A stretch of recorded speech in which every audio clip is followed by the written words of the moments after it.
Good evening, everyone. My name is Donna Walker-Kuhn, and welcome to PSEG True Diversity Film Series. I am the Senior Advisor of Diversity, Equity, Inclusion. My pronouns are she, her. And the theme for our panel tonight is Colorism, the darker side of fair. Tonight's discussion by our illustrious panel will discuss the impact and effects of colorism throughout communities of people of color around the world. And I hope you're able to watch the documentary, which in part will inform our discussion, that we included the link in your registration. The film is called The Darker Side of Fair, and it focuses on the prejudice against darker skinned women in India. So this program is part of our social justice series at New Jersey Performing Arts Center, and it's called Standing in Solidarity. The purpose of this series is to bring our community together and to encourage everyone to take part in the movement to ensure civil rights for all. On our website, you can find archived prior social justice panel discussions, as well as resources that will help you to take action. We're also very happy to have as our advisors the Newark NAACP, New Jersey Institute for Social Justice, Newark Arts, and the Truth, Racial Healing and Transformation Center at Rutgers University, Newark. I would now like to offer a land acknowledgement. And the language we're using for this land acknowledgement was created with consultation and guidance from Chief Dwayne Perry of the Ramapo Lenape Munsee tribe and Oleana Whispering Dove of the Eastern Salagi Algonquin descendant. And we're very grateful to them for their generosity, wisdom, and labor to craft these words.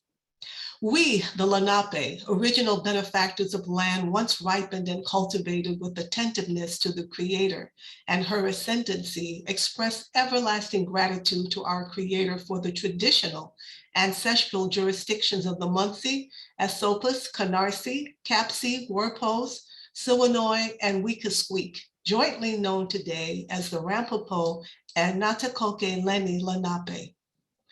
Let this moment of recognition be a monument of action. Let it be the beginning of hope, for this is our Turtle Island, and for the Ramapo Lenape, the Munsee people of whose land we now trod. Here on this land and this place of the Munsee, we acknowledge our debt to those who have come before us, to those who've been denigrated and suffered for the sake of cultural and land appropriation. This acknowledgement demonstrates our ongoing commitment as a community working to dismantle the continued legacies of colonialism, oppression, and systemic racism. We offer a pledge of social justice awakening and education in order to raise a level of awareness and to ultimately strengthen the communal fabric, which includes outreach with our Indigenous neighbors. I would now like to introduce Mo Davis. PSEG is our corporate sponsor for this amazing series, and we are truly appreciative to them for their ongoing support. Mo Davis was named Radiation Protections Manager, Hope Creek Nuclear Generating Station in May 2021. Mo was appointed to the role after serving 2 years as online manager. Mr. Davis held various roles within Hope Creek Operations Department since 2006, beginning as a work execution supervisor, then transitioned to control room supervisor, earning his senior reactor operator license in 2010. Later, he was promoted to operations shift manager in 2013 to provide oversight to the safe and reliable operations of the Hope Creek Generating Station. He's been with PSEG since 2001. And he is now, the manager there and doing fantastic work. Thank you, Mo, and welcome. Welcome everyone to tonight's event. I'm Mo Davis. I'm the Hope Creek Radiation Protection Manager at PSEG Nuclear. We're very proud sponsors of the PSEG True Diversity Film Series. Our company, Public Service, and the PSEG Foundation are pleased to be longtime partners with the New Jersey Performing Arts Center.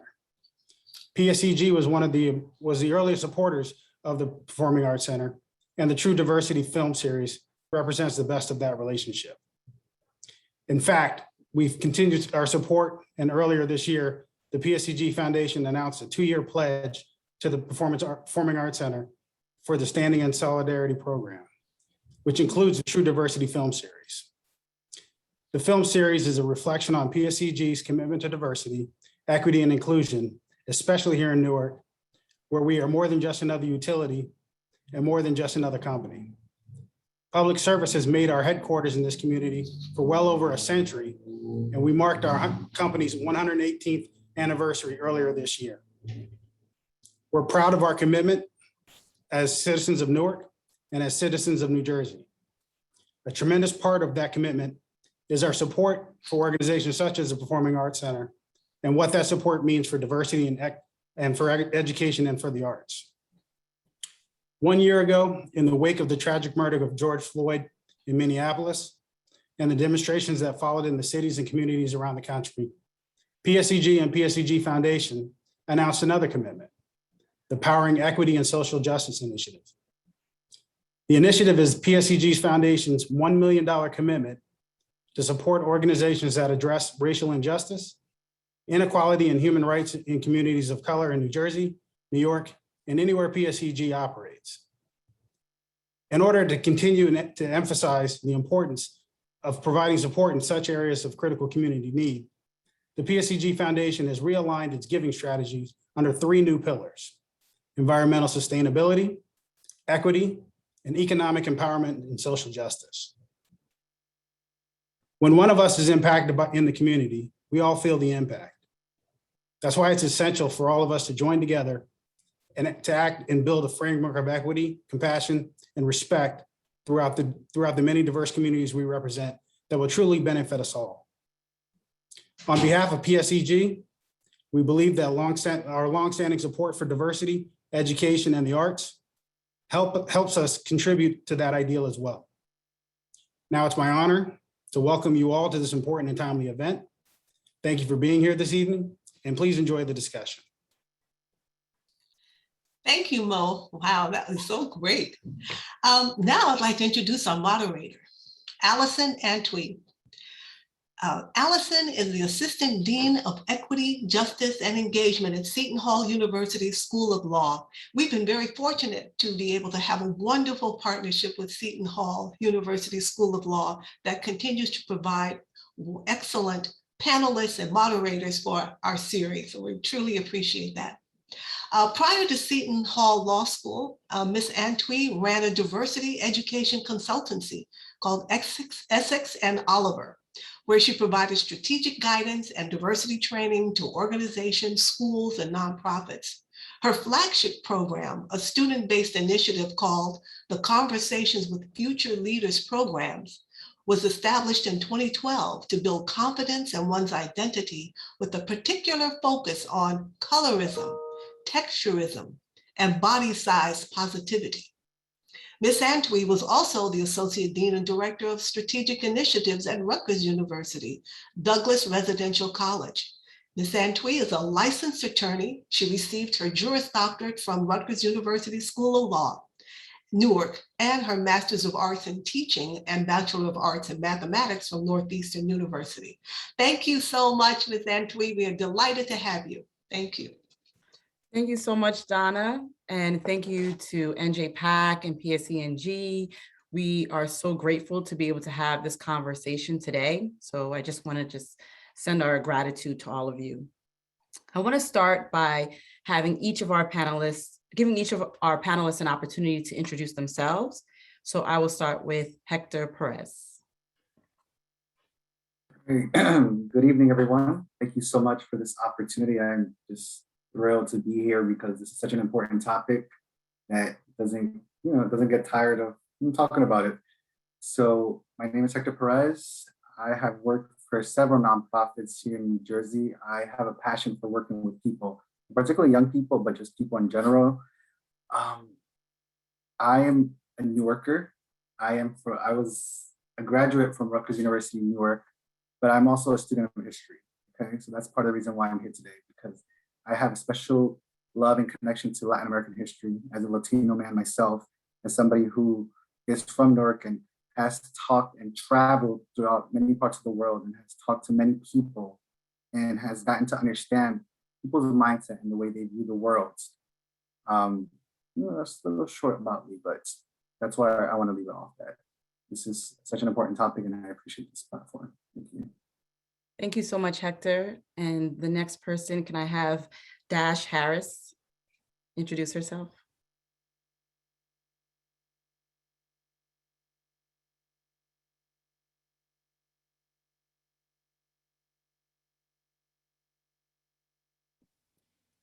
Hi, good evening.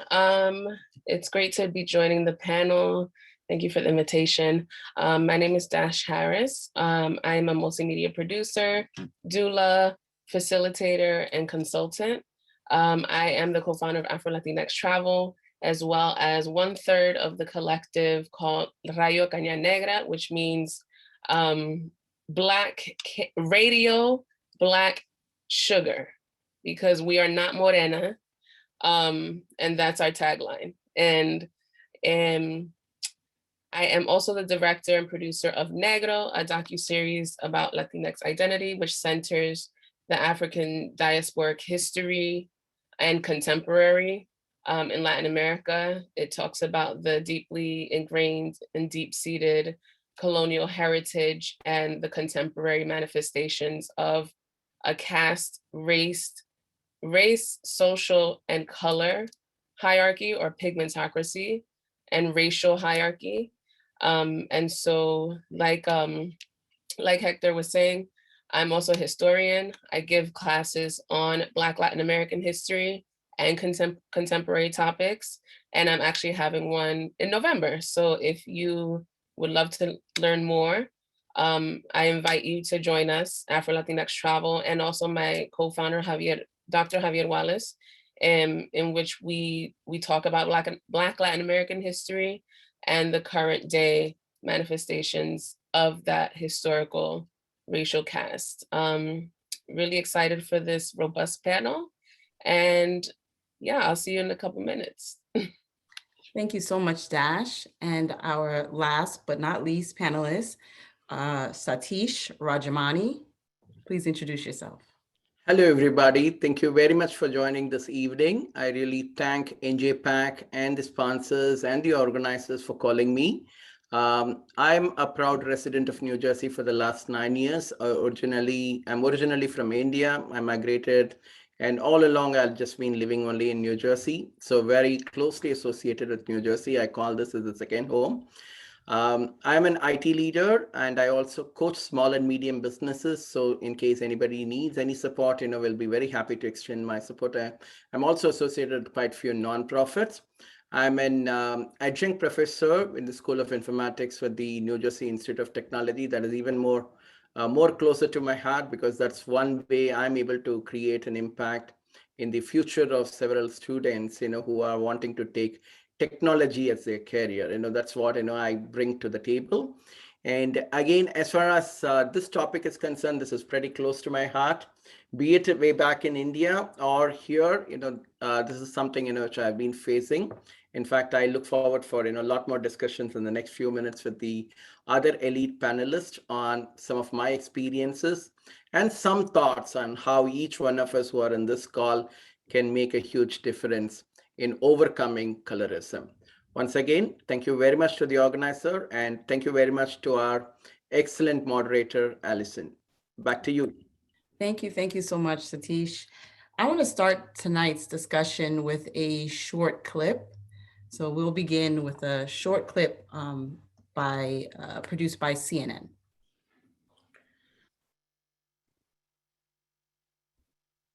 Do you remember you were asked what skin color do you want? Do you remember which one you said? Yeah, that one.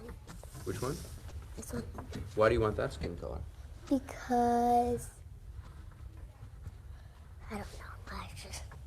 I don't know. Not sure. No. What do you think of that skin color?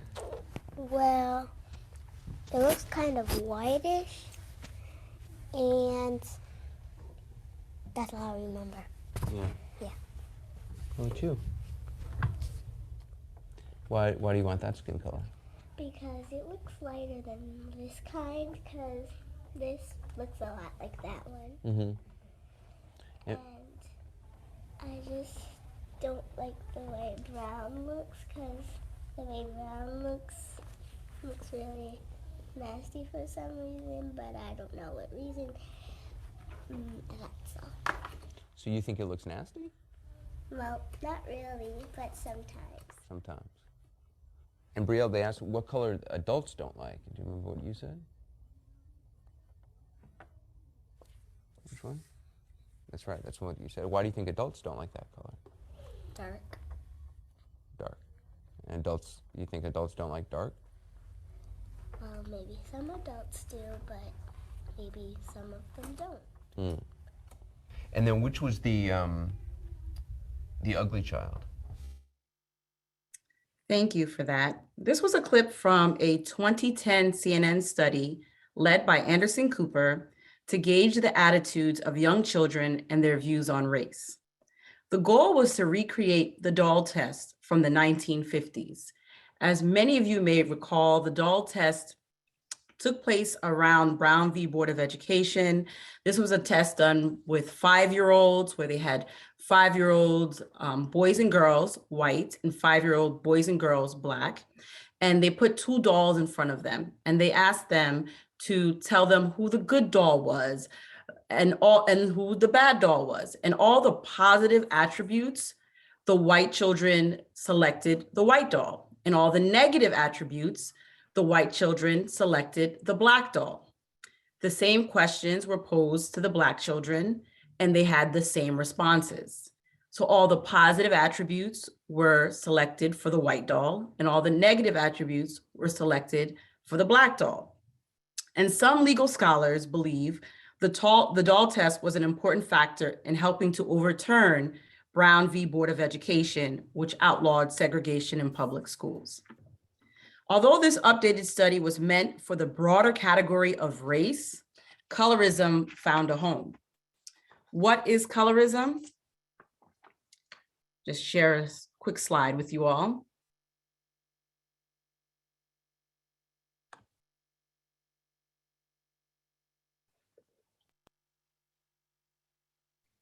Colorism, or skin color stratification, is a process that privileges light-skinned people of color over dark in areas such as income, education, housing, and the marriage market.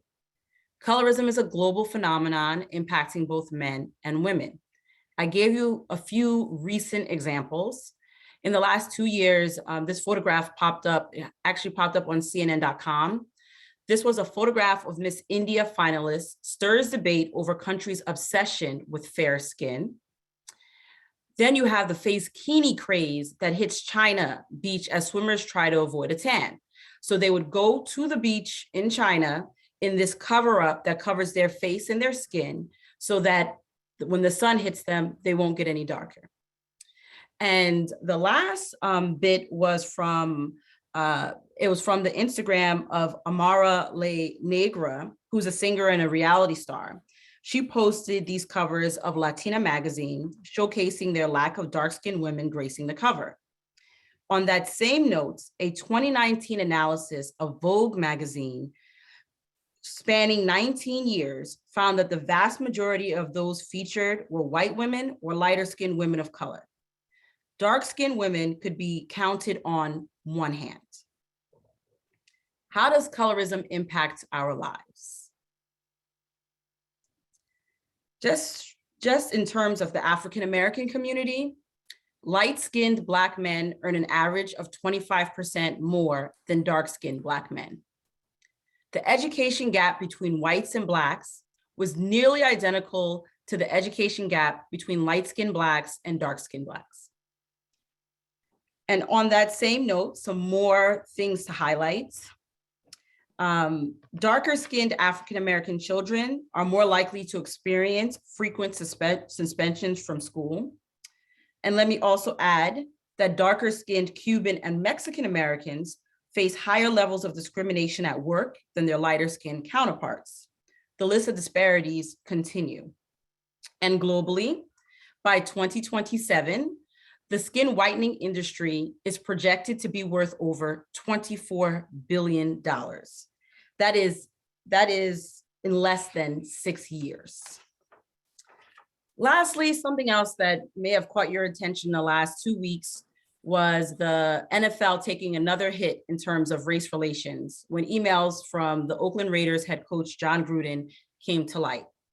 Widely condemned as expressing homophobic, racist, and misogynistic views, the NFL Players Association executive director, Demarius Smith, was described in the emails as being dumb, and there were also derogatory comments related to the size of his lips.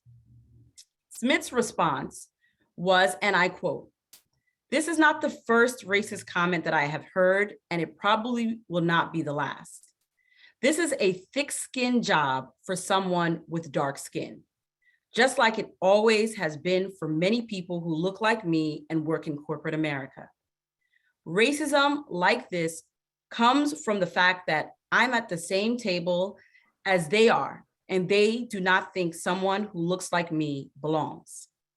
Smith could have said, "This is a thick-skinned job for someone who is Black," but instead he specifically said someone with dark skin. He is not just a Black man in America, he is a Black man with dark skin in America. And that comes with its own unique complexities. With that in mind, Hector, how does a child below the age of 7 already know that adults do not like dark skin?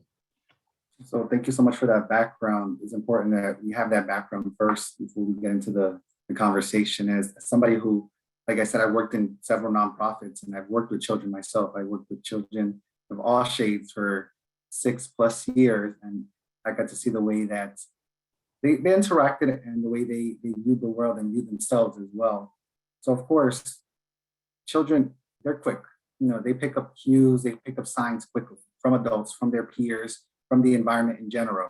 So if we see something like toys, and you just gave the example of the doll test, right? Those toys, and how that symbolism of toys can be a way for children to see that, oh wait, this dark doll or this dark object is bad versus this white or light skin or light complexion object is good, right? We see that in toys that say like Superman, right? Or Thor, right? The savior, which is white characters, right? You can see in the media, the lack of representation. I know that this last 2 years, you have seen, you could be honest, you have seen in a way that these companies have marketed, Black Lives Matter or marketed, to Asian and Black people, right? By incorporating more, representation, or what they call representation. But before that, if you look back, where were all the representation before that? Where were all the dark skin, the people, who fell in the middle somehow? Where was that at, right? So as children who, watch television, obviously, right? Or they're on these iPads, and many times they're more in tune with what's going on than sometimes us as adults, right? They're getting that real world exposure first before, an adult tells them, oh wait, this, being dark is not so good, or those cues of saying, oh, well, you're nice, but you're a little too dark, or you're cute for a morenito, right? As a Latino, you hear this all the time in the Latino community. It's not a secret, right? But even though Spanish, right, it could be a way to try to manipulate the words or those negative connotations, right? Like morenito. I'm sure maybe in the bodegas you've heard morenito, morena, negrita, and I'm sure Dash, she knows these words, clearly. In Latin America, the way they use, or even here in the US, the way they have so much negative connotation around dark skin, right? You try to put the little ito at the end to make it seem not too bad, but what you really mean it's actually bad, right? The kitchen table talk is a big one. As we know, when we're having our drinks around the corner, or when the family is gathered in the living room or in the barbecue in the backyard, right? Children are present most of the time, right? And they're hearing what adults, and many times they really feel, right? Say it the way you mean, right? Like Wendy Williams. So they're getting exposure by the people around them, by their parents, their peers, of what's valued in society, what's not valued, and why they should feel shame for having beautiful skin. So that's my take on it. And I just wanted to add one more too, one thing too, because I didn't mention this at the beginning as well. As somebody who actually have a small business myself, I work with women and men in Latin America, indigenous and AfroLatinx communities, in particular in Ecuador, Colombia, and Guatemala. I sell dolls, but I'm having my own doll test as I'm going out and seeing, the display of dolls. For example, like I'll have this beautiful dark doll from Ecuador, right? And I get to see firsthand the way children interact. Is it they're automatically, gravitating towards this doll, or are they gravitating towards a doll that's more lighter? So I'm having my own doll test, and I'm seeing, as I'm going out in this community, these diverse communities. Thank you, Hector. Same question to you, Dash. Why is a 7-year-old already understand that dark is not what adults like? My question is, why wouldn't a 7-year-old not know that society is stratified by color and race? Because what we're talking about is what value is assigned to who, where people are stratified. And so that doll test is interesting because the people who created it, the Clarks, one of them was Panamanian and the other was from the British West Indies. So they weren't even from the US, although they spent a great deal of time in the US. And so it's just to say that this is a global issue, that Black people, dark-skinned Black people, or really anyone who fails the paperback test, right? The paperback test would know intimately. That same doll test was conducted in Mexico, a few years back in 2000. I forget the specific year, but it was in the 2000s with the same exact results. That same exact doll test was conducted in Colombia, same exact results. Nothing has changed in regard to beauty being white and everything else aspiring to be, right? And so, like Hector mentioned, the water cooler conversations, the thing is that these parents say this directly to their children. They say it in how, for example, you're combing your child's hair and speaking negativity over their head while you're combing their hair. You see it when they are admiring babies, white and light babies.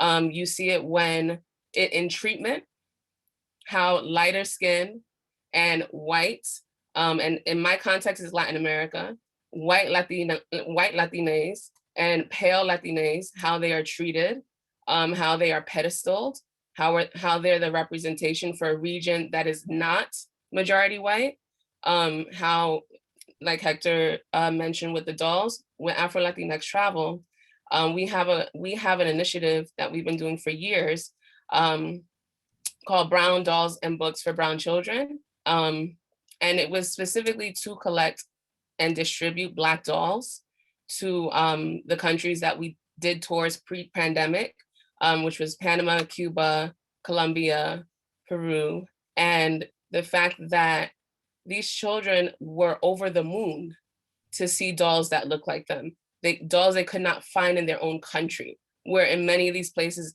they are the majority. Dark-skinned people are the majority. And so it's very interesting to me how we talk about, how can a child pick this up? How could they not? Because all of the messaging, all of the dominant narrative points to whiteness, points to paleness, points to lightness. And so I saw as well, because I along with my producing, I was a second grade teacher. A lot of people don't know that about me, but I love the kids. And so I saw even when they were coloring, they would literally, my class, the majority of my class were indigenous descended. Well, no, let me not say majority. A good chunk of my class were indigenous and Afro-descended students. And so when they would color, sometimes they wouldn't even color in the skin. They would leave it white like the paper and color in yellow for the hair.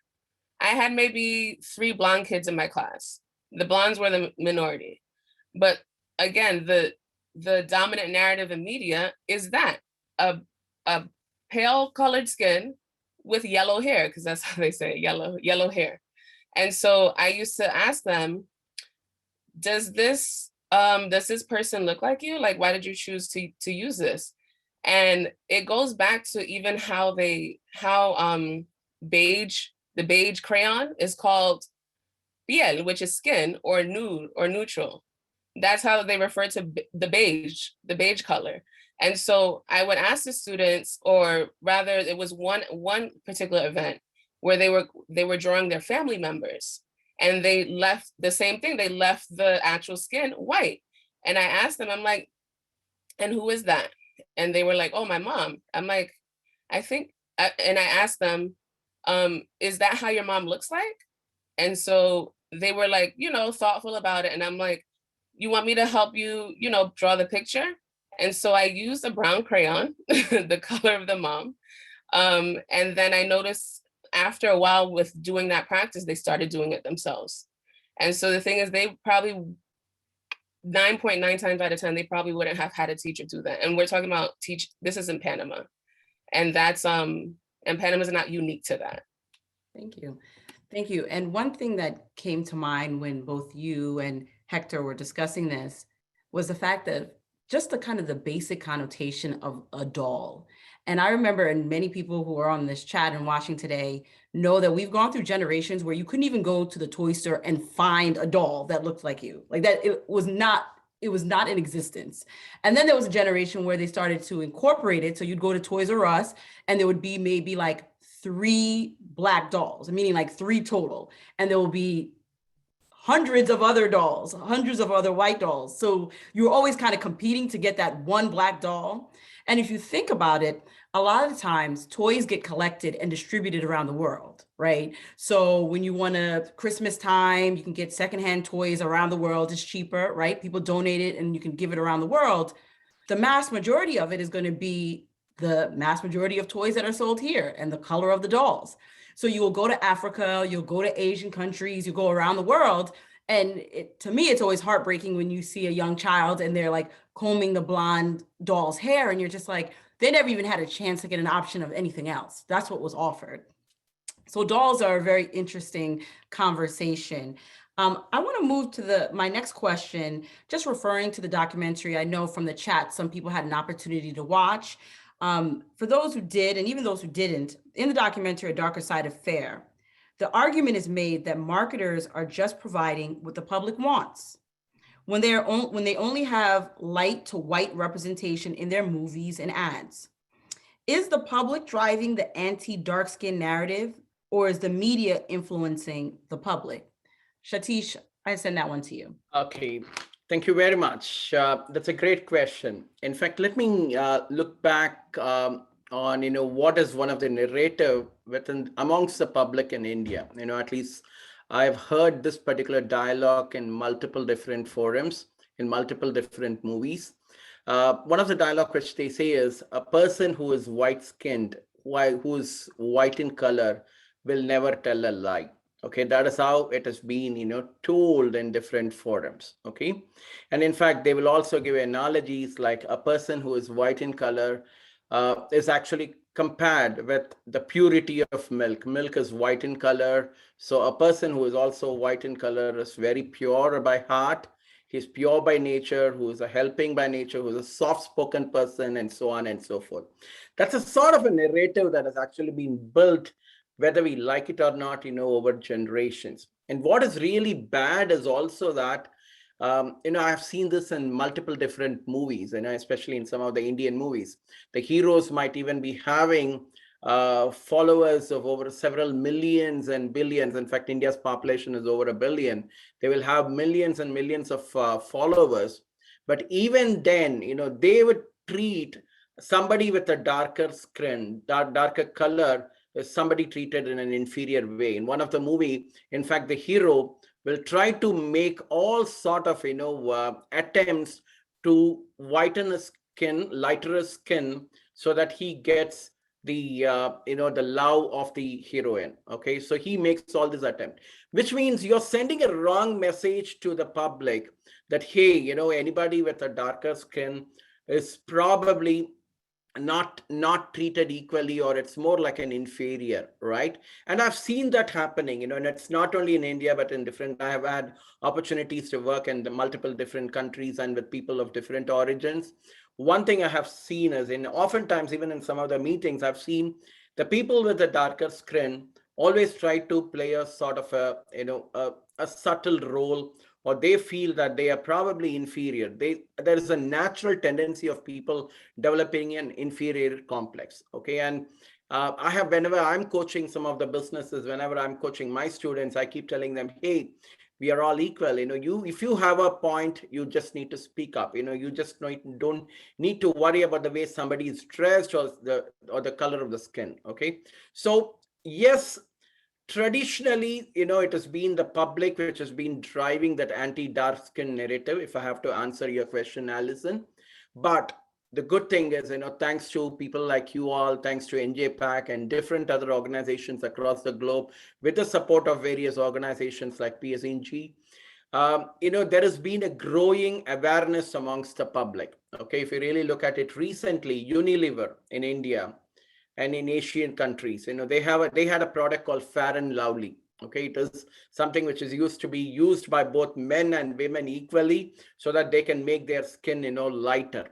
So due to the awareness, due to the protest in the public, now they have even rebranded the name Fair and Lovely into something called Glow and Lovely. Okay, so which means they also are aware that if they want to really survive in the market, they probably need to be little more inclusive, little more, diverse, and so on and so forth. Okay, but at the same time, I would also like to say the media is also influencing the public, okay? And as I've told you, I've seen the media from both the Eastern and the Western world. Even in general, in the messages, we have seen them, they are projecting, and what is really projected in the media is much different from what is there in the reality. In fact, even recently, as recent as May 2021, Harvard Business Review carried an article titled, "Marketing Still Has a Colorism Problem." It's a wonderful article, maybe I'll put the link for all to read through it. And the good thing about this author is, they've also given various ways marketers can actually fight, colorism and ensure that they are on the path of building more inclusive brands. So that's my take, Allison. Thanks for asking me this question. Can I just push a little on the, sorry, Allison, I couldn't let this go by. And maybe you just misspoke, Satish, about the natural inclination to not like dark skin. It's not natural, it's taught, it's that we have these racial hierarchies, this pigmentocracy, the caste system in India, the caste system in Latin America, the colonial heritage that placed and imposed this caste and hierarchy. And so you have in these societies, the dominant group dictating what is valuable and what is not. And so this isn't dark skin or pale skin, it's skin. This is not good hair or bad hair, it's hair. And so that imposition of what is valuable has been instilled through the dominant narrative of society, the media, and people in choice engaging in this type of anti-darkness and anti-Blackness, essentially. Correct. Thank you, Dash. I just wanted to add on to what Dash said really quickly, the last point too. Nowadays, let's be clear, you don't need, white people to uphold the system of white supremacy, because you could have people of color doing that, helping to contribute to the system of white supremacy. And we're gonna delve, you guys are talking about the topics we're gonna delve right into. I'll just say one thing to add on top of that. One of the things that Satish mentioned is the imagery of Blackness, right? Sometimes I think about it when I'm walking my dog down the street and I see a black cat. And I remember growing up that you're supposed to fear black cats. And it only took me to my adulthood to understand, well, why do we always associate everything negative with darkness, right? You also see it in movies here where the darker skinned characters are always the person who's the criminal or causing some sort of negative, they have some sort of negative storyline. So it's constantly being reinforced in every direction that you see. And it's just interesting that imagery and that connection between color and what we associate color with. I was gonna say, remember the expression, your parents used to ask you, are you scared of the dark? Yeah, exactly. So in line with what Dash just mentioned, Dash, this question is to you. When I use the term anti-dark skin in the previous question that I set up for Satish, I wanted to be careful to differentiate between anti-Black and anti-dark skin. Is that a distinction without a difference? And in that same breath, is there a through line between racism and colorism? Absolutely. I think it's anti-Blackness that goes hand in hand with anti-darkness, right? Because who are the dark people? Who are the children of Ham, right? That's another mythology that's been constructed by white pathology and white supremacist delusion. Again, the idea of children fearing dark characters, there's nursery rhymes in Latin America that talk about dark-skinned people. And specifically, when they say dark skin, they're talking about Black people and also Indigenous people. And so they go anti-Blackness, and I use anti-Blackness, or rather, we teach about anti-Blackness and dismantling anti-Blackness with Rayo Caña Negra. We do workshops and sessions and coaching because everyone is anti-Black. Like people are like, well, no, I have a consciousness. That's great. But like you said, this is pervasive. We're talking about the root of all of these isms. And we're talking about anti-Blackness and white supremacist delusion and white pathology. And what is that? Whiteness cannot exist without Blackness. So this is what they have constructed. This is what the ruling classes have constructed, the human traffickers. the people in power. Because why? The anti-Blackness keeps them in power, right? Because they'll always be loved and valued and given the benefit of the doubt, given great unearned grace, because they instill these systems and it's still operating, like Hector said, they don't even need to be involved in it at all at this point. And so anti-Blackness, I think what people have to contend with and confront with is that when we address anti-Blackness, we address pretty much most of the isms. Like we're talking about Latin Americans and the notion of brown power, which was actually constructed because Latinos are anti-Black and Black power. They don't want to be associated with that, the non-Black Latinos. And so it's the true notion that in addressing anti-Blackness, we're addressing anti-brownness, anti-fill in the blank. And people don't want to contend with that because why? People don't want to be associated with Black people and Blackness. And so it's all tied together. And at the root is that anti-Blackness. Thank you, Dash. Another issue that was raised in A Darker Side Affair was the issue of skin lightening. In particular, the interest of men to engage in lightening their skin. We all know about former Major League Baseball player Sammy Sosa and his transformation from dark skin to very light skin, almost white. The narrative of colorism seemed to be an issue associated with women. Why is that? What role does it play with men? Hector, I send that one to you. Okay, so I have a PowerPoint, if you could put that up too, and then I'll just talk in between there as well.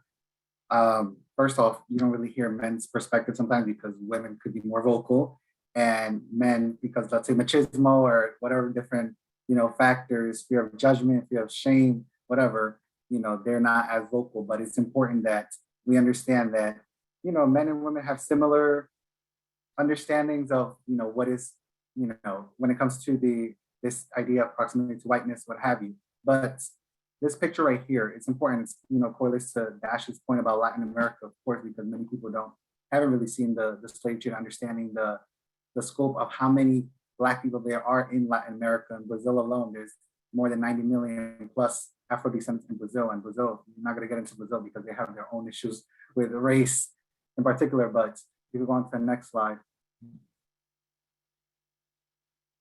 Of course, going, the caste system. Historical, it's important to have this historical context as well. Then I'll get to the men.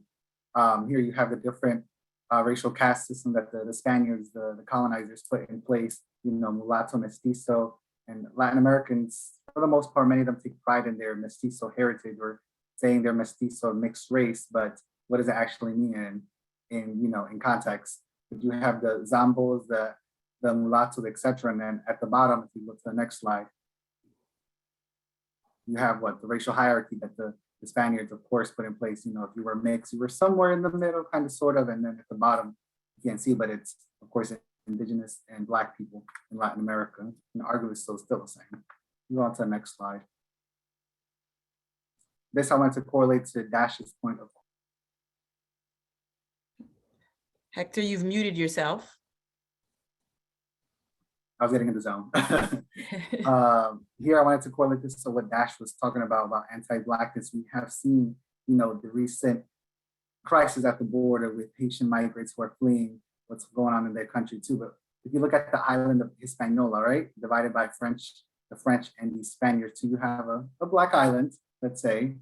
But here at this border town, you could see the anti-Blackness. Why? Because of historical hierarchies that were put in place of people's understanding of what is right versus what is wrong. So in many cases, you'll have people on, say the Dominican side, not all of them, people on the Dominican side who may not necessarily want to be associated with their neighbors or brothers and sisters of the diaspora. Why? Because of their darker complexion. So you have this border town, which, if I was an anthropologist, I would love to go and just sit and observe how you could see anti-Blackness happen right there.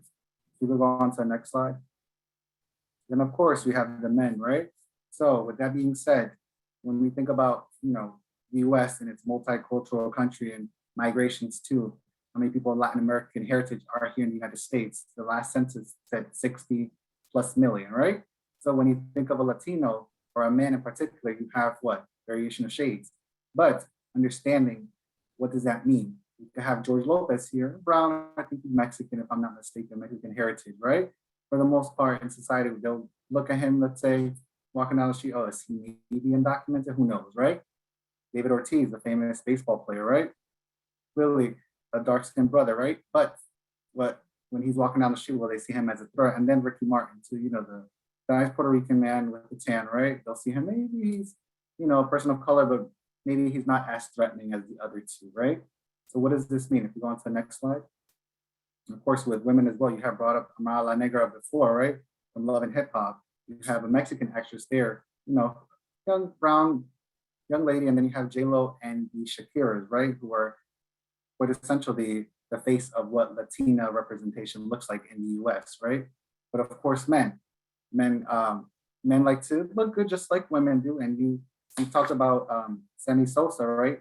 And we have to understand that the way he viewed what is more marketable, you know, played to his advantage, right? He was very open about using these skin whitening products, right? And one interview that I had read about him, he said, to quote, "Those people sometimes criticize me. They don't understand. They don't know me. They don't put any food on my table. They don't pay my bills," right?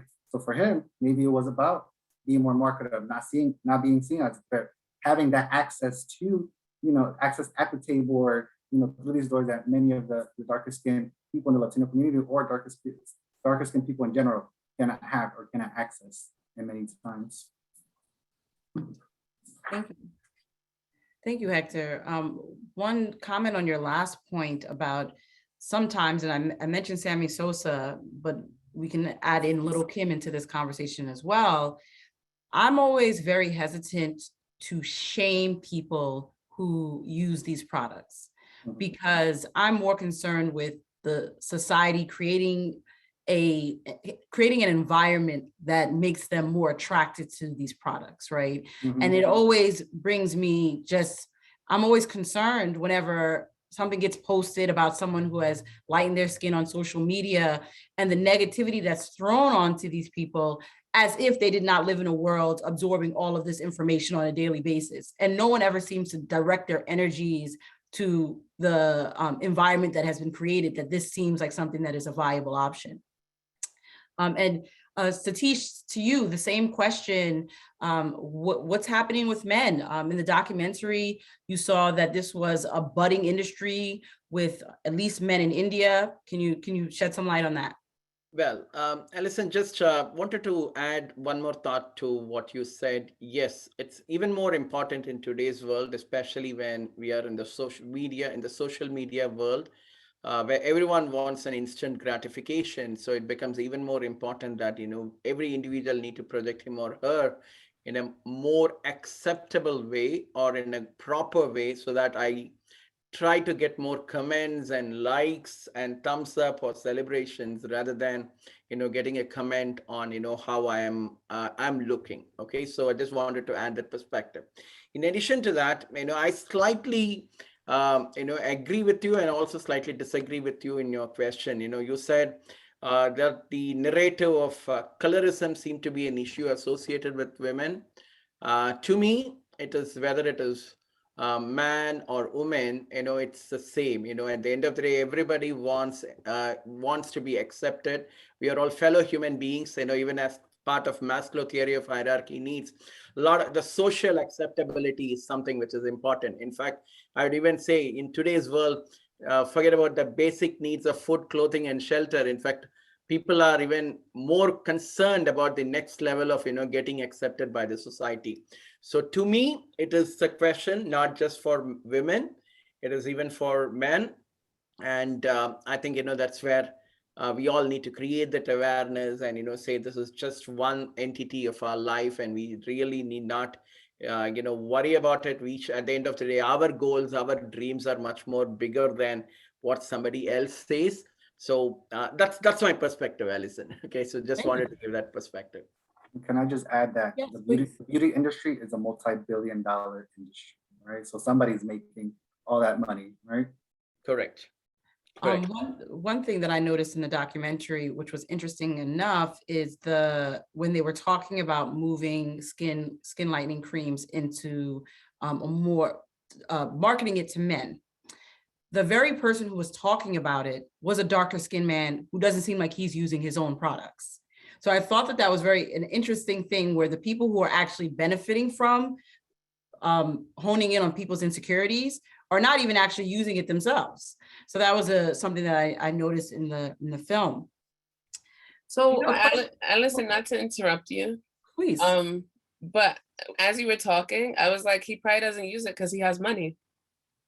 So, and Hector knows what I'm talking about, because this is very pervasive in Latin America.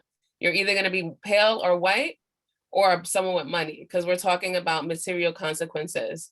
And I agree with both Hector and Satish that it's everybody's affected by this. And the thing is, though, is that beauty is social currency. And those parameters are placed on women and femme bodies, normalized through society. Because why? Again, beauty is the social currency that is, and it's thrust upon women and femmes more so than men. Because like you said, the creator of the lightening creams, he don't got to use that cream. He's a millionaire, if not a billionaire. So his prospects has opened wide. And so I think that the social and the economic, as well as the material, because we're talking about, and I mentioned this when we had gotten together before, that in Panama, most of the cleaning, the sewage, the construction labor, any type of hard labor in Panama, not only in Panama, throughout the region, the US included, is done by Black people, but particularly dark-skinned Black people. There's a contingency of Black women who clean the streets in Panama. Most of them are dark-skinned Black women. Why? Because that's the labor and the jobs that they believe that dark-skinned people deserve. That you should be sweating, you should be laboring. There's a saying in Panama called cogiendo sol como un negro, like taking sun, like, you know, you're in the sun, you have to work in the sun like a Black person. And also the sayings, get out of the sun so that you don't get darker, et cetera, et cetera. So there are material consequences tied to the tone of your skin and as well as your race. Thank you. Thank you for adding that. Go ahead. Yeah, so just to quote Professor Tania Hernandez from Fordham University in her book, Racial Subordination in Latin America, it's no secret that, you know, the way race and class converge, and particularly in Latin America, and this goes to what Dash was saying, the ones who are cleaning the street, the ones who are in the low-level jobs, as they would call them, right? Yeah, thank you. Hector, this one for you, and others can chime in as well. Every generation wants their next generation to have an easier path. We actively work to make our children and grandchildren's lives easier.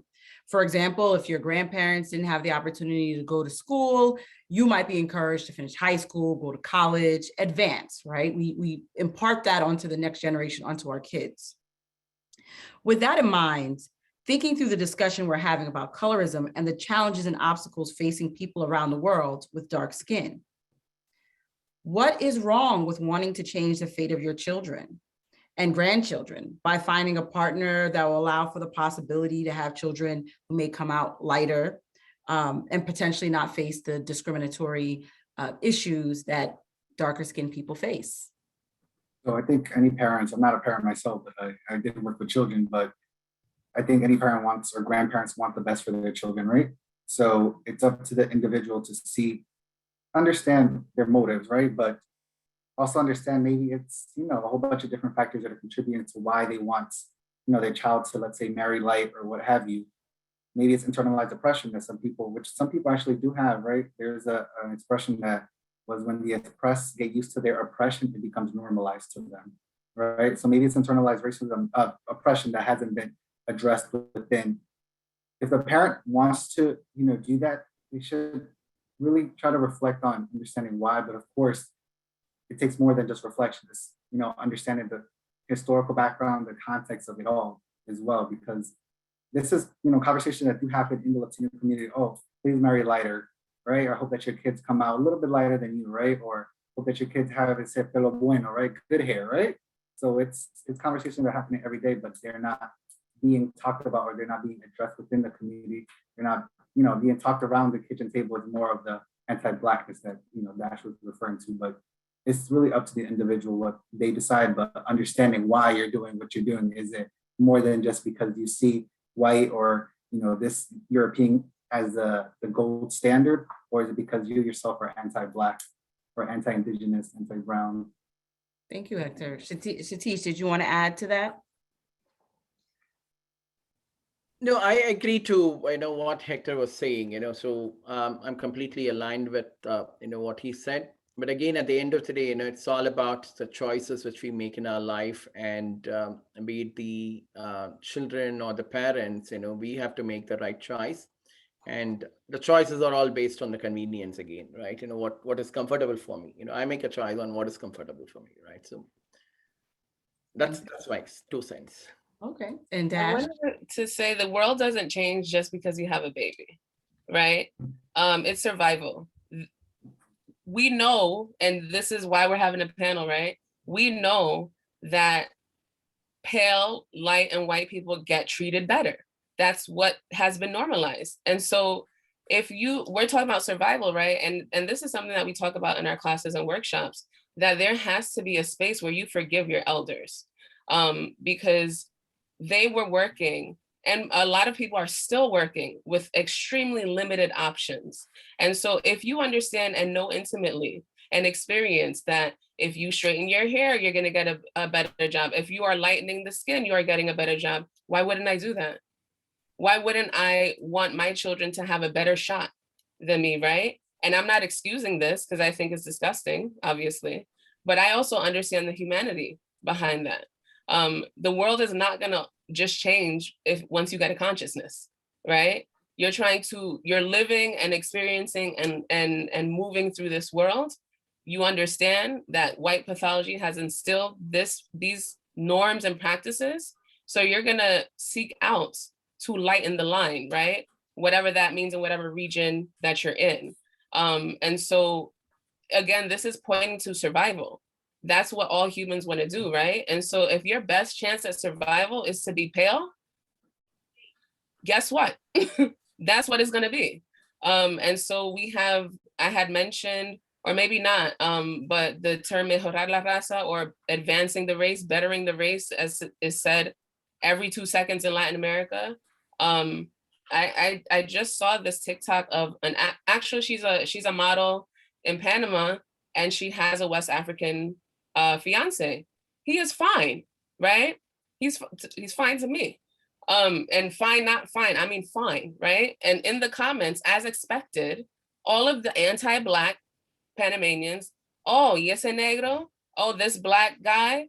And it is, yes, because they're anti-Black, and it's also, he's dark-skinned. He's a dark-skinned, fine African man. And so they said, oh, why would you get with him instead of bettering the race, right? Because that's your option. Why would you pick this when you could be better or do better, right? And your kids could be better, because better is white, right is white, right? In the white pathological imagination. And so I would like to offer that we are talking about people who want the best survival rates for their children. And if the best survival rates is to be pale or white, or at least approximating, that's what they're gonna do. And like you said, I completely agree with not blaming the victim. Yes, Sammy Sosa was and still is the butt of a joke, right? And many jokes. But the thing is, he's been fed this his entire life, and it's continuing on. So I completely understand why he would go from being a dark-skinned Black man to being he's gray at this point. He's not even like white, like his skin turned gray because of the effects of the skin lightening. But who cares about health when you have to put food on the table? Dash, to your point, and I think you earlier mentioned, you tapped into the term white supremacy and how it's infused into this whole conversation. Question for you. In a recent CNN article, White Supremacy with a Tan, John Blake, the author of the article, argues that white supremacy isn't just more resilient than many assume, it's also elastic. His analysis basically says that although the US will become a majority country in the very near future, the issue of white supremacy will remain. It will simply morph into a battle between light versus dark, rather than Black versus white. Is that the direction we're going in? Consider that in the many instances when colorism is brought up, and I saw this question in the chat, our lighter skinned counterparts may argue that colorism is a thing of the past. Why are we still talking about this? Some may say the arguments made by our light skinned counterparts are very reminiscent of the arguments made by some white people when discussing issues of race. Are we moving to a place where the line is not drawn based on race, but rather based on the amount of melanin in your skin? And Dash, that's for you. Oh, okay, I wasn't sure. Absolutely. I mean, yes, that's exactly the idea and the notion that is captured when I say people approximating whiteness, right? It actually doesn't matter if someone is white or not. And we see this the world over, but particularly my context with Latin America, because people have the argument that the white mestizos, which we say white mestizo, that's how Black people refer to white, mixed race white people. It doesn't matter if you're mixed race and white, because there's also many of that in the US, and that doesn't prevent any type of domination or imposition. It does not actually, your blood quantum actually does not matter. It matters how you look and how you show up in the world. And so I skimmed a little of that article because takes like that, like the headline itself already was stressing me out, because again, it doesn't matter if someone has a tan or not. And it's also interesting looking at this from the context of Latin America, where, for example, Panama, we have a white oligarchy and it's white people. It's not even mixed race, because to add this, white people don't mix. They marry their cousins before they mix. And this is the history and the contemporary Latin America.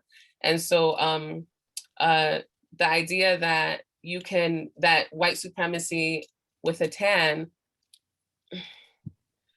that it's not getting to the root, because again, it's literally what you look like, because you don't have to be blonde hair and blue dye to be a white supremacist, to have the dominant society favor you, because we're arguing extremes, and I like to talk in the material and everyday and reality.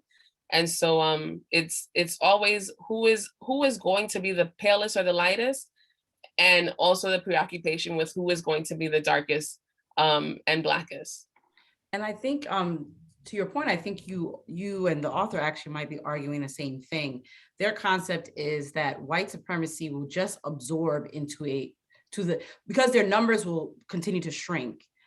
It's not just going to go away. They'll just adopt a new system, and the new system. I don't think it's a new system though. That's the part, like. That's what he's saying. There's not a new system. They're just engaging in the regular system. Yes, go ahead. Right. No. I completely understand what you're saying. Yeah. I think, my point is that nothing is going to change. That's what I'm saying. I think the analysis is important. I think it's important that people understand it. But there is the system and the structure are in place, and whoever fits in, right? And so that's what I mean. Because yes, I agree with you. There were many points that the author brought up. I didn't read the whole thing because I just don't like my blood pressure going up. But in terms of the actual system, people are going to be stratified how they're stratified. And again, it's always the ever-present aspiring or approximating whiteness. So with all of this in mind, what are the answers? So we need to move into a space of solutions. So Hector, I'm going to direct this one to you. One would argue the first step in addressing colorism is awareness, having conversations like we're having today. With controversies around the Netflix hit show Indian Matchmaker and the movie In the Heights by Lin-Manuel Miranda, have we reached a point where colorism is widely understood? I would say to a certain extent, yes. Maybe depending on the community, of course, but I don't think many people still understand really the difference between colorism the, how exactly colorism, plays out, let's say, between who gets called back, who gets the lead role. Obviously, you saw in the Heights, which was, people were raving about, oh my God, a Latino cast, yes, representing NYC, Washington Heights, a very diverse, racially diverse community of Latinos. But then you see the actual movie and you're like, okay, hold on, what did Lin-Manuel, the director, miss here, right? Of course, the big controversy was the lack of Black Latinos at the forefront, having lead roles, not just, in the hair salons, in the background dancers, but actually like lead roles, right? So colorism is understood to a certain extent, but these conversations need to continue to happen within our own communities, understanding, like even with myself, understanding my own privilege, even in comparison to my mother, who is, brown and doesn't speak any English. But it's important to have these conversations and be aware of how we can try to contribute to the conversation, but also try to change the way that, our society is, because it's going to take, the next generation too. And I think that young people are part of the solution. They're going to be the ones to carry the message forward. As long as we're, doing our part, I don't want to say I'm a village elder yet, but as, the people who are, paving the way for these young people, it's also our part to be able to help them in understanding what colorism means, what this all means in context, what does it mean in their communities, and that way we can help to create actual change. But are people aware? Kind of, sort of. Maybe some people don't even know what colorism means yet. I know many people in the Latino community probably don't even know what that means. So you still think there's awareness is still, we're still in that stage? Yeah, it's still, you still have to say it louder for the people in the back. I think it's interesting because if I look at 10 years ago, this same movie in the Heights, I'm not sure that he gets that backlash. 15 years ago, I'm not sure anyone says anything in a loud space. Also, we have social media that amplifies these conversations, but I think that we are moving into a new space because it was all over the place. And I really didn't ever feel that groundswell of, if you do it, there is going to be an automatic response, right? Whether you make change or not, we're still not sure, but you know that you're going to get a response. And that, I think, has at least changed to some extent. Yeah, and I just wanted to add too, because I know people were talking about In the Heights too, but if you look at a movie like Crazy Rich Asians as well, there was an article that I had read how it just depicts, I think, East Asians more in that limelight as millionaires, billionaires, what have you, but it left out obviously the darker Asian from South Asia as well. Yes, exactly. Satish, were you going to say something? Yeah, to me, I think the advent of internet, the growth of technology, and what I call as a digital transformation is really playing an active role when compared to how the awareness was several years back. Okay, today, the very fact, we have several hundred people watching part of this particular conversation in Zoom, and it's also getting live on Facebook, and it'll also be available in YouTube and other places, right? Which means we are leaving a digital footprint for people to again go back and look into what we are all discussing. This is just one part of awareness.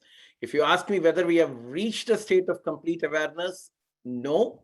That is where we want more such shows, more such organizations like NJPAC trying to take this message forward.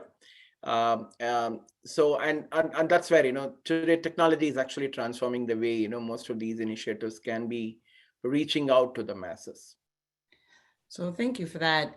I want to end this segment of our discussion with the panelists before we get into Q&A. So for those of you who have questions, please put it in the Q&A now. This would be a wonderful time for you to add your questions. What are solutions beyond awareness? What's next steps? What can we leave this space, and what is the charge to everyone who's listening today? What happens next?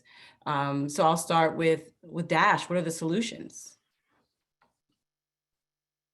Solutions. I do like this segment because for solutions, folks can start today with the solutions. Folks can start being more intentional, aware, and cognizant. The language that they use in describing dark-skinned people, and that goes through racial lines, but actually to add on to that, specifically how people speak about dark-skinned Black people, because it seems to be that globally, there's this global solidarity in dehumanizing dark-skinned people as a whole, and particularly dark-skinned Black people, that everyone can agree that this is a person that we can dehumanize with no repercussions.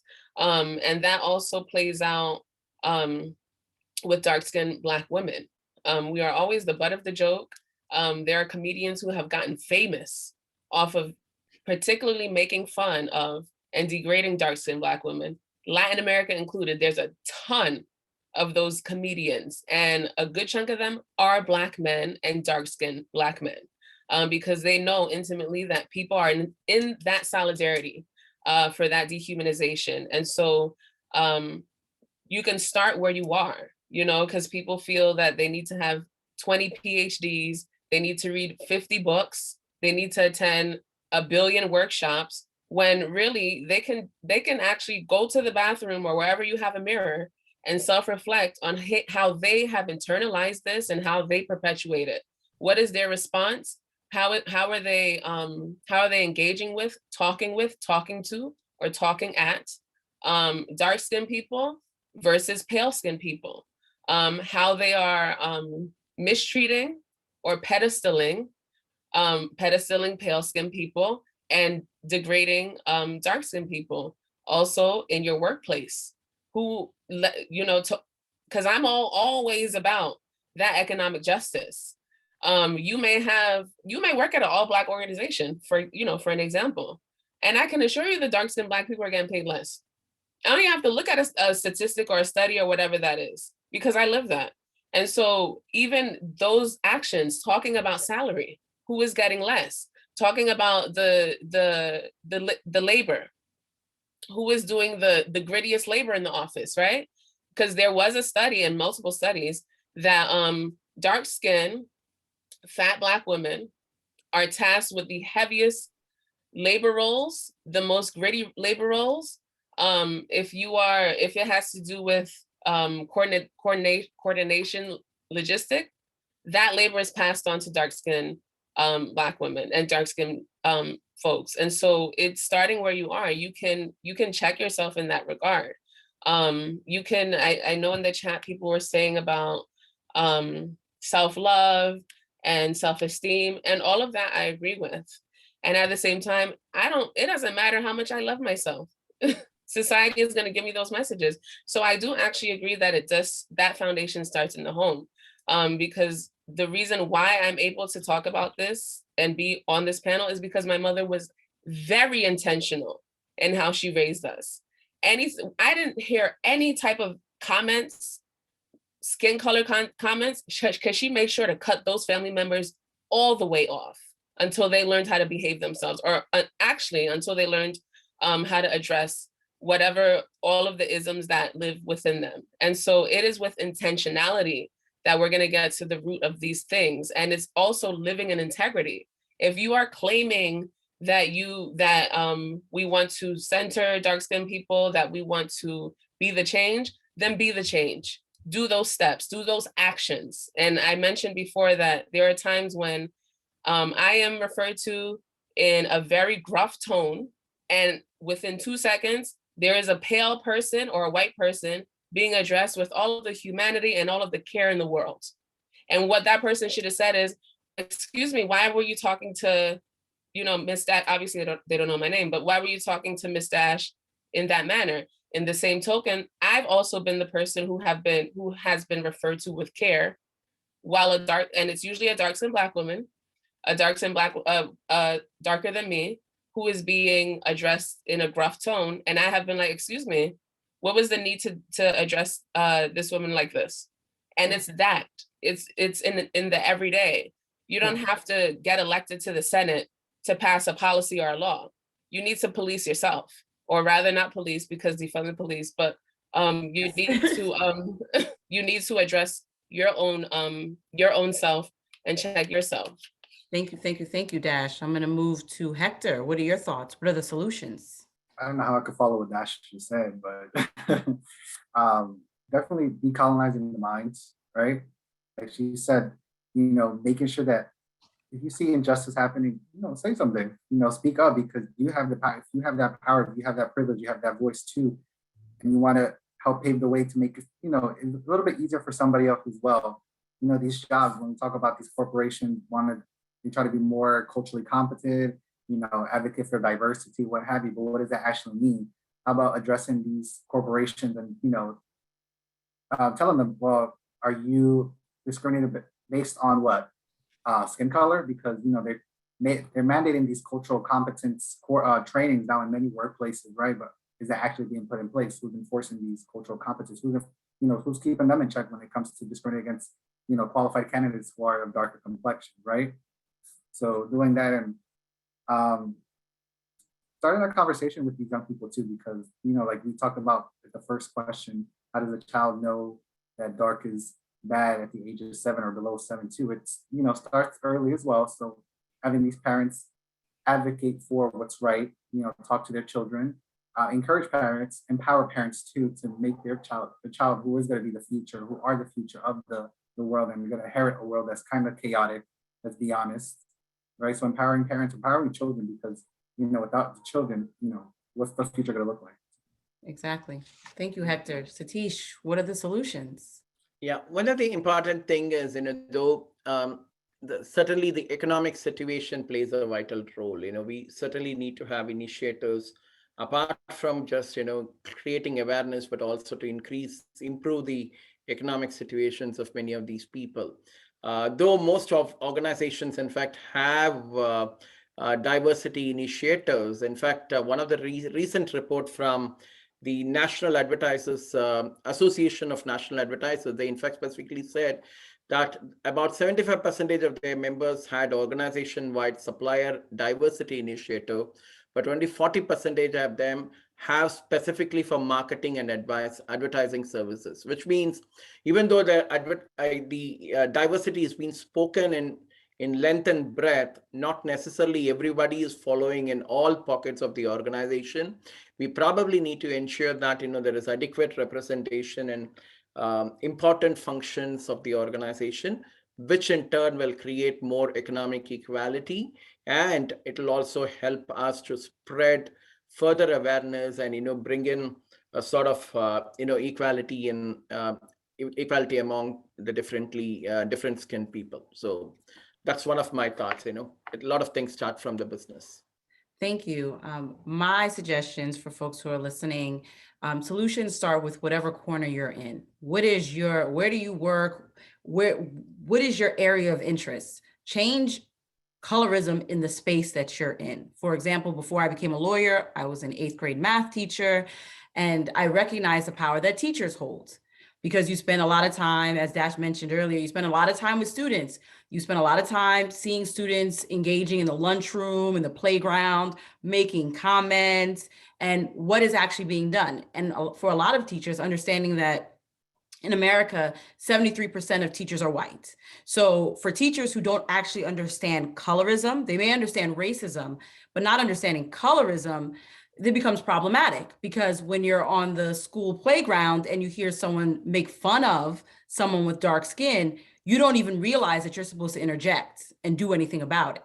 So one of the things that I've done I've been running my consultancy since 2012, but specifically over the past 2 years is I've been training educators to understand this concept, because they spend more time with our children than anyone else, except for parents themselves. So that just having them be aware can change the dialogue. And I think that just enforcing the fact that whatever area you are in, emphasize it. If you're in a position where you can hire people at a company, keep colorism in mind. Understand that this is an issue, and then make whatever necessary changes you need to in your same office. I'm going to throw one of the questions. I'm going to throw to some of the questions that I see, which are similar in line to this thing, what we've been talking about in the solution space. Someone said, I look at my employees as individuals, no ethnic race involved, just employees adding to the success of my group. How do I help as a Caucasian woman? Does anyone want to tackle that? I would go. Do I see some thoughts? Oh, Dan? I was gonna say that that's a question for the mirror. Because we can't continue to continuously tap folks on the shoulder when the resources are out there. The resources are out there. And so it's up to each and every one of us to assume that responsibility. And I think the biggest thing, you can start talking to more people who are being affected by these isms. One of the other things I will add as a solution that I like to do, and I mentioned this also when I work with students and work with educators when it comes to hair texturism. When you are going to a baby shower, buy the book Sulaway. Buy books that encourage what we are trying to advance and celebrate dark skin. We can adopt this in every part of our life. I usually tell people, when you see a little girl in a store and she has a natural hairstyle, walk up to her and say, your hair is beautiful, because the world is constantly saying otherwise. So it would just be nice as a collective if we actually take it upon ourselves to actively change the narrative. So there are small things that we can do. And if we all are coordinated in doing it, I think the actual change can come to be. Let me just see if there's any other question in the chat that we haven't addressed. I'm not seeing it. I don't think there's any questions. Oh, there's a question. Do you think society is just more fearful of men of color these days?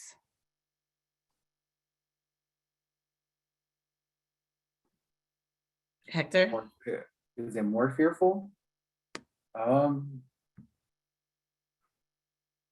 Maybe in a sense of, well, we saw how President Obama, a sense of presidency, and we saw a Black man, reach the high levels of office. So I think, yeah, people are fearful of what's the future, the US looking like. We saw the census come out. We see that the numbers are growing for, I hate saying the word minority because I don't think people are minorities to anybody, but we see that things are changing, right, in the US, and people have more access to spaces that they didn't have before. They have more representation now. So are they more fearful of men of color? I would say yes. But I want to leave it at that. Maybe Satish could chime in. Satish, do you want to? Yeah, I also just say yes at this point of time, but yeah, I'll just leave there. Yes. Well, and I'll just add that the yes could be the fact that through our historical lens, we understand that if you've perpetuated images portraying Black people, dark-skinned people as harmful, scary, eventually it absorbs into society. So it wouldn't be necessarily surprising. So your natural inclination to say yes makes sense because that's the reality that has been created, not of any of your doing. There's a question in the chat. What countries do not have the same or less issues with colorism? For example, I've heard from my Jamaican friends that they were not aware of racism against Blacks until they arrived in the United States. They said that how much money you had was more important. I see Dash shaking her head, so I'm gonna direct that one to you. That's literally my answer. Like, it's literally my answer, because you speak to a Jamaican, who are the people who hold power in that society? Yes, there are some people that with my skin tone who do, but come on. People want to piss on your leg and say it's raining. Absolutely, there is the social class and money that matters, right? And race and skin tone. Like, just please miss me with that. And also the fact that class is tied to race and color, that informs your class. So I'm not buying it. I'm not buying it. But what people tend to forget with colonization, and remember, this technically predates colonization, but colonization reinforced this. And in places where you didn't have the peasantry class and things like that, colonization became this is the start of it. This is the plant. People tend to forget in some ways, a lot of it also is connected to nepotism, right? Because when you left a space, so you colonize a space, you've had children with the darker skinned people of that space. So let's just use America. You created a caste system where you had the lighter skinned folks working inside the house and the darker skinned folks working in the field. But people forget that the lighter skinned folks were the children, in many instances, of that master. And in other countries, including Africa, when the colonizers left, they also gave opportunities of education to their children and the people who look like their children. So when they leave, the educated class all look a certain way. So now you're associating a certain look with having a certain education, and all the positive attributes, once again, are added to people who look a specific way, lighter skin, and that also embeds into the society as well. And Jamaica, unfortunately, is part of that mix as well. They have the same unfortunate issues that other colonized countries have as well. I think the last question I see here, there's a question about where people can donate dolls of like a child's likeness, because they would like to donate. I think Dash, you mentioned that, so maybe put that in the chat. Also, the last question is, how can business owners of color push for a more fair allocation of supply diversity contracts in companies like PSEG and others? Contracts are disproportionately allocated to white suppliers across the board. I have a potential solution, but I want to just throw it to the board if anyone wants to chime in. So one of the ways, and you all can think about it if you have any additional thoughts. So one of the ways, when I worked at a law firm, one of the ways that they were starting to, they were informing us that companies who were seeking their services, where they were competing to, are you going to pick our law firm or another law firm? They were looking at, they wanted to see the demographics of the company. So they were now requiring that in their decision-making when they're determining which law firm that they want to hire. That's not particularly easy when it comes to colorism, because we don't know what the shade of Black person or Latinx person is in the mix. But at the very least, at the core of it, when it just comes to racial diversity, that is one of the things that people have started to do. Just look at, they want demographic data of your employees. But maybe, to a point that Dash made earlier, a step forward could also be not even just a demographic. You can also connect that with the economic. How much is everyone being paid? And if they don't see equity, that might not be a company that you feel like you want to work with. So that's a thought. Is there any other thoughts on the board? I think that's it. And I think that was our last question. So I believe there was a someone in the chat said that about reverse colorism, and I put, there's no reverse, please stop saying this. And that has to be said, reverse racism, reverse color, because you're actively admitting that colorism and racism come from white and pale people, which it does. And so I think the idea that Black people or dark-skinned people, regardless of race, can be colorists, there is no system propping up the denigration or the degradation of pale people and white people, please. There is no media machine, there is no dominant society saying that, down with white and pale people. That's not happening. What people are talking about are micro interactions, right? Or rather, I don't really like saying micro, but person-to-person interactions. And that has been pervasive of pale people saying, oh, I was bullied in school because I was light-skinned. You may have been bullied because you were terrible to people and you have a terrible personality. That may be a possibility. And also the fact that dark-skinned people have to have a certain exterior when it comes to living in society. And so it often comes up, people will say, well, what about, these people that bullied me? Go to a therapist and really flesh that out and heal it out. And I'm not saying that to be facetious, I am not, because everyone should have access to therapy or any of those therapeutic pathways that is in accordance to how they live and their ancestral pathways. I completely agree with that. I think that's great. But the thing is that you have to have power backed up behind this. And so society props up white power. And so absolutely, if you still have some scars and wounds from people, from certain people, or even a handful of people, because sometimes I think people gas it, a handful of people in 5th grade making fun of you because you're light skinned, that goes hand in hand with the idea that they know that society values you. And so maybe it's a little payback, right?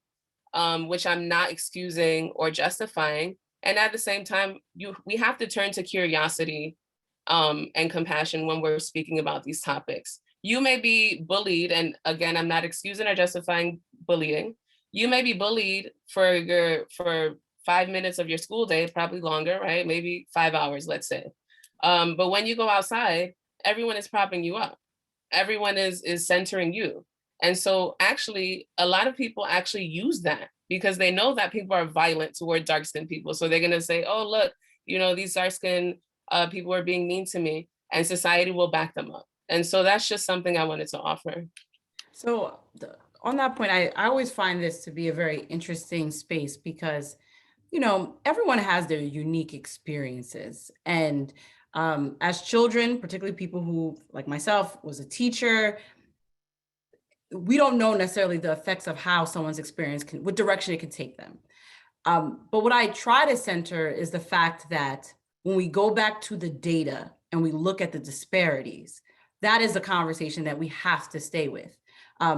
I don't, obviously no one on here condones bullying. We don't want anyone to go through experiences as children that is negative for one side or the other. But as adults, we recognize, and even children, but as adults, we recognize that there are real disparities that we have to address. And that gets lost in the dialogue when we go back and forth and basically everyone throwing in a pile of their woes. Like, oh, well, this happened to me, but that also happened to me. But what is happening now? What are the real direct effects that people with dark skin face on a daily basis that is not faced with our lighter skin counterparts? And that's the root of what we have to eradicate. And I hope that that's the direction we go in. I leave it at that. And I want to just thank all the panelists. I think this was a wonderful, robust conversation. I'm glad we're having it. I hope we get to the point where we don't have to have these conversations anymore. But the work we're doing is real work, and I appreciate your time tonight. Can I just say one thing, Allison? Yes. I think it's important always to end by saying that don't forget to support Black Lives Matter movements, respect Indigenous people's land and their rights, and support our LGBTQ+ brothers and sisters. Thank you. Thank you, Hector. Yes, inclusion is critical. This was such an amazing discussion. Thank you so much, panelists. I know you made time in your busy schedules, but this is a very, very important discussion. We can see from the chat the interest of our audience, and I'm really happy that you were all able to participate. And again, to thank PSEG for your wonderful sponsorship. I just want to remind everyone that a recording of this will be placed on our website certainly by the end of the week. You may want to go back and listen some more or share with some of your friends. We encourage you to do that. And then also to please take advantage of some of the other events we have at NJPAC. We have Stacey Abrams, we're presenting her tomorrow. She'll be at King's Theater in Brooklyn. And then, of course, we've got some wonderful jazz, our Moody Jazz Festival. Christian McBride on November 11th will be presenting a really marvelous program. And then, of course, our next Standing in Solidarity event will be on Monday, November 15th. And the topic will be immigration. And we'll be looking at that through a very specific lens of impacting our Latino community. So we encourage you to come and be a part of the dialogue. So please have a wonderful evening, everyone. Thank you so very much. Thank you.